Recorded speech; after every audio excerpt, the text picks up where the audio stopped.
അന്ത്യകാലത്ത്, അതായത് അവസാന നാളുകളിൽ ലോകമെമ്പാടും വ്യാപരിക്കുന്ന ഒരു വലിയ ദൈവിക ഉണർവ് ഭൂമിയിലേക്ക് വരും. അത് ഭൂമിയെ സ്പർശിക്കുമെന്ന് നമ്മളെല്ലാവരും വിശ്വസിക്കുന്നു. കർത്താവിൻ്റെ മേഘപ്രത്യക്ഷതയ്ക്ക് മുമ്പ് ദൈവം അനേകരെ ഒരുക്കുന്നതിന് വേണ്ടി അത്തരത്തിലുള്ള ഉണർവുകൾ അയക്കും എന്ന് നമ്മൾ വിശ്വസിക്കുകയും പ്രതീക്ഷയോടെ കാത്തിരിക്കുകയും പ്രാർത്ഥിക്കുകയും ചെയ്യുന്നവരുടെ കൂട്ടമാണ്. എന്നാൽ ഞാൻ കഴിഞ്ഞ ദിവസങ്ങളിൽ കർത്താവിനോട് സംസാരിച്ചപ്പോൾ എനിക്ക് മനസ്സിലായ ഒരു കാര്യം ഞാൻ നിങ്ങളോടൊന്ന് പറയാൻ വേണ്ടിയാണ് ഇപ്പോൾ ഈ ചെറിയ സന്ദേശം നിങ്ങളുടെ അടുക്കലേക്ക് എത്തിക്കുന്നത്. ലോകത്തിൽ അനേക ഇടങ്ങളിലേക്ക് ഉണർവ് പോകുന്നതിന് മുമ്പ് ഇപ്പോൾ നിലവിലുള്ള സഭകൾക്കകത്ത് ദൈവാത്മാവ് തൻ്റെ ഉണർവുകളുടെ തീയെ അയക്കാൻ ആഗ്രഹിക്കുകയാണ്. ഇതൊരു പ്രവാചക ശബ്ദമാണ്. എൻ്റെ കൂടെ അതിന് ആമേൻ പറഞ്ഞ് വിശ്വസിക്കാൻ കഴിവുള്ളവരുണ്ടെങ്കിൽ അത് വിശ്വസിച്ച് ആമേൻ പറയുക.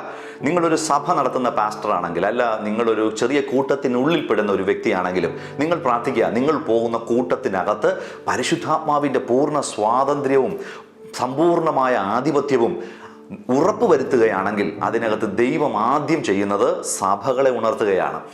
ഉണരുന്ന സഭകളിലൂടെയാണ് ദേശങ്ങളിലേക്ക് ഉണർവുകൾ വ്യാപരിക്കുന്നത് എന്ന് നിങ്ങൾ മറന്നു പോകരുത്. അപ്പോൾ തന്നെ ഞാൻ നിങ്ങളോട് മറ്റൊരു രഹസ്യം കൂടി പറഞ്ഞു തരാം. ഈ ആഗോള വ്യാപകമായി സംഭവിക്കാൻ പോകുന്ന ഒരു ഉണർവ് ഏതെങ്കിലും ഒരു സഭയുടെ കുത്തകയോ, ഏതെങ്കിലും ഒരു പ്രത്യേക വിഭാഗത്തിൻ്റെ കുത്തകയോ, ഏതെങ്കിലും ഒരു ദൈവദാസൻ്റെയോ ഒരു വ്യക്തിയിലോ കേന്ദ്രീകൃതമായിരിക്കുന്ന ഒരു കുത്തകയാണെന്ന വിഡ്ഢിത്തരം നിങ്ങളും ചിന്തിക്കരുത്, അങ്ങനെ വിശ്വസിക്കരുത്. ഇനി സംഭവിക്കാൻ പോകുന്ന ആഗോള വ്യാപകമായ ഉണർവിനകത്ത് നൂറുകണക്കിന് കൂട്ടങ്ങളും നൂറുകണക്കിന് അഭിഷിക്തന്മാരും 10,000-കണക്കിന് വർഗങ്ങളും 10,000-കണക്കിന് കൂട്ടങ്ങളും ഉണ്ടാകുമെന്നതാണ് സത്യസന്ധമായ കാര്യം. കാരണം പരിശുദ്ധാത്മാവ് വിവിധ ഭാഷകളിൽ, വിവിധ രാജ്യങ്ങളിലുള്ള വിവിധ വർഗത്തിൽപ്പെട്ട അനേകരെ ഒരുമിച്ച് ഉണർത്തിയെടുക്കുന്ന ഒരു എൻഡ് ടൈം റിവൈവലാണ് നമ്മൾ പ്രതീക്ഷിക്കുന്നത്. അങ്ങനെയാണ് കർത്താവ് ചെയ്യാൻ ആഗ്രഹം. അതുകൊണ്ട് നിങ്ങൾ ഉണർവിൻ്റെ ഭാഗമാകാൻ വേണ്ടി പ്രാർത്ഥിക്കുക. എന്നാൽ ഉണർവ് നിങ്ങളുടെ കയ്യിലെ ഒരു താക്കോല് പോലെ, നിങ്ങളുടെ കയ്യിലെ കളിപ്പാവ പോലെ ആകുമെന്ന് ചിന്തിക്കരുത്.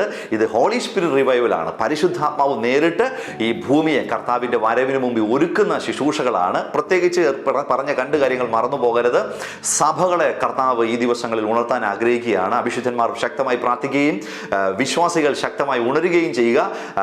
ഈ ദിവസങ്ങളിൽ നിങ്ങൾ ഉൾപ്പെടുന്ന കൂട്ടങ്ങൾക്കകത്തും, നിങ്ങൾ പോകുന്ന സഭകൾക്കകത്തും, നിങ്ങൾ പാസ്റ്ററായി പ്രവർത്തിച്ച് സേവനമനുഷ്ഠിക്കുന്ന സഭകൾക്കകത്തും പരിശുദ്ധാത്മാവിൻ്റെ സ്വാതന്ത്ര്യത്തിന് വേണ്ടി സമയം കൊടുക്കുക. വലിയ റിവൈവലുകളുടെ ആദ്യത്തെ ആരവങ്ങൾ നിങ്ങളുടെ ചർച്ചിനകത്ത് കർത്താവ് അയക്കാൻ പോവുകയാണ്. അപ്പോൾ തന്നെ നിങ്ങൾക്ക് മനസ്സിലാക്കാൻ സാധിക്കേണ്ട മറ്റൊരു കാര്യം, ഇത് നിങ്ങളുടെ മാത്രം കുത്തകയോ നിങ്ങളുടെ കയ്യിൽ മാത്രം അയക്കുന്നതല്ല.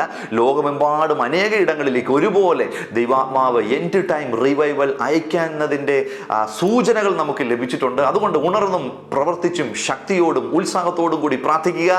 നിങ്ങളും ആ ഉണർവിനകത്ത് വളരെ പ്രധാനപ്പെട്ട പങ്ക് വഹിക്കുന്ന ഒരു വ്യക്തിയായി മാറട്ടെ. ആ ഉണർവിനെ കൈകാര്യം ചെയ്യുന്ന, ആ തീയെ പിടിച്ചുകൊണ്ട് നടക്കുന്ന അനേകരടുക്കിലേക്ക് അനേക തരത്തിലുള്ള കൃപാവരങ്ങളുമായിട്ട് ആ ഉണർവിൻ്റെ വക്താക്കളായി മാറുവാൻ നിങ്ങൾ ഓരോരുത്തരെയും കർത്താവ് ക്ഷണിക്കുകയാണ്. അധികം പ്രാർത്ഥിക്കുക, ഉണർവിന് വേണ്ടി തയ്യാറാകുക, നിങ്ങൾ ഉണർത്തപ്പെടുക. ഹല്ലേലൂയ.